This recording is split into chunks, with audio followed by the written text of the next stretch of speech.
وقابريا ووطني وقلكادايا ووطني وقابريا ووطني وقلكادايا ووطني كوحقبان كرايا ووطني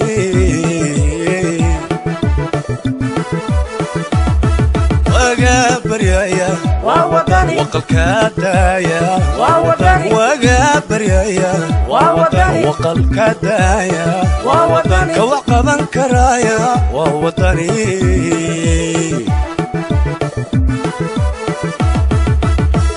عقلي وعليك كرامة وطيع وكر علمي لو وقتي ولا صدى ووطني ووطني اسمي وطني ووطني اسمي وطني عقلي وعليك كرامة وطيع وكر علمي لو وقتي ولا صدى ووطني ووطني اسمي وطني ووطني اسمي وطني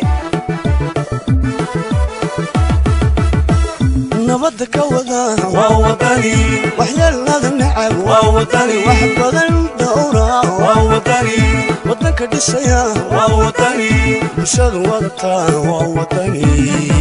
iyadoo la galay wajiga saddexaad oo la doorashooyinka qaranka Soomaaliland oo ahayd xisbiga wadani maalintiisii koobaad ayaa waxa gabi ahaan bagayga dalkan Soomaaliland maanta ay ahayd maalinta Ciid Fitrida oo kale halkan waa magaalada Bure xarunta gobolka Togdheer waana gobolka ay ku tartamayaan xisbiyada qaranku waxaana gabi ahaan basaaka lagu waabaristay taageerayaasha xisbiga wadani oo tuban goobaha fagaarayaashaasiiba goobta khayriyada oo ahayd goobtii lagu talagalay isu soo baxa taageerayaasha reer wadani waxa uu ahaa mid fariin u diraya maaganayaasha kale waxayna cod suugan dhawaaq dheer ku celcelinayeen weerar ay kamid ahaayeen dalku wuxuu u baahan yahay isbedel shacabka reer Togdheer gaar ahaan reer Burco waxay ahaayeen kuwa saaka ku waabaristay jawi farxadeed oo ku muujinayeen cududooda taageero waxayna gabi ahaanba joogsaday socodka gaadiidka waqti saacada qaatay shacabka loo baneeyay wadooyinka halbowlaha waa magaalada Burco si ay ugu soo bandhigaan shucuurtooda iyana waxaan meesha ka maqnaan ciidanka nabadgelyada ee booliska iyaguna sugayay ammaanka reer Togdheer Burco waa mid u baahan isbedel waxayna meesha ka baxday kala tafaraaruq reer Burco iyadoo isku duuban waxay maanta u ahayd maalintii guusha waxayna soo dhaweynayeen 13 bisha koowaad sanadkan gudihiisa oo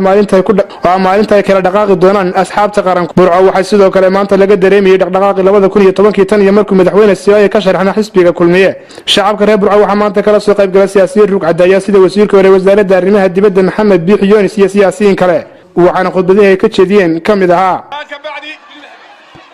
waxa maanta farxad noo ah in taageerayaasha xisbiga wadani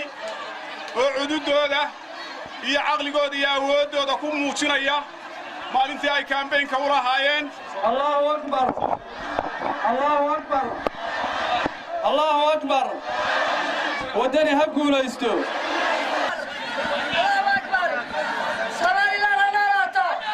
Soomaaliland ha noolaato cadawga inaga jabo xisbiga wadani ha jiro Cabdiraxmaan kursiga caafimaad lagu fuulo wadani ha guulaysto wadani ha guulaysto wadani ha guulaysto qabyaaladii baa la aasay Soomaaliland waa mid heshii bugtay ku bukaaso Burco gobolka Togdheer waa midaysan yahay ninkii wax kale ka sheegaya waad aragtaa jamaahiirta kumaakumka iyo kumaakumka ee ka badan ee 3 jeer ka badan ee ilaahay igu og yahay 4 jeer ka badan ee aan lagu cadaabay intii shay tolo soo baxnay intaana waan ogolahay madaxweynaha ay ixtiraameen wadadiisii ugu dambeysay buu idin soo jooginayaa way ku sheegeen waynu sagootinayna madaxweynaha laakiin muuse waxa la igu ballamidii way dhamaatay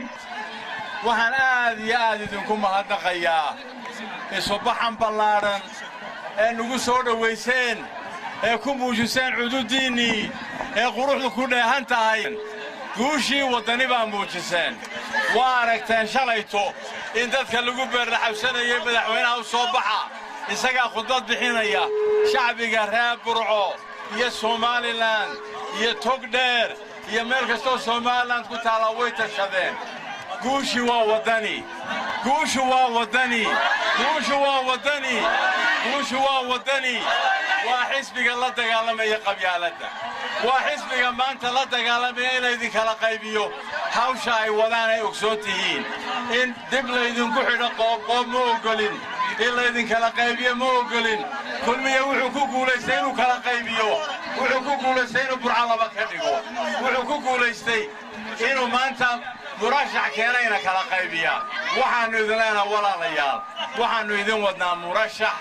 قول كيني oo midin midaynaya oo aan idin kala firdhinayn maanta ka doonaya murashaxnimada hantidii badu haysta hantidiini uu haysta war makaasayna uladi kara makaasayna midayn kara makaasaa wixii qaban kara war wina kala qaybiyay waxaan idinlaha walaalayaal maanta wuxuu ku tashaday inuu madaxweynihii meel kasta geeyo oo yiraahdo igu ballami war meel inagu ballaminayaa cid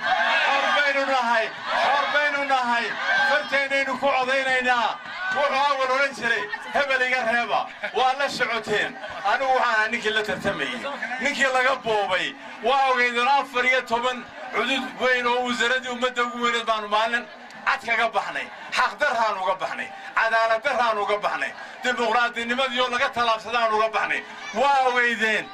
axmed jaamac xasan axmed digiro muqbayaha telefishinka caalamiga ee Soomaaliya News TV Boorco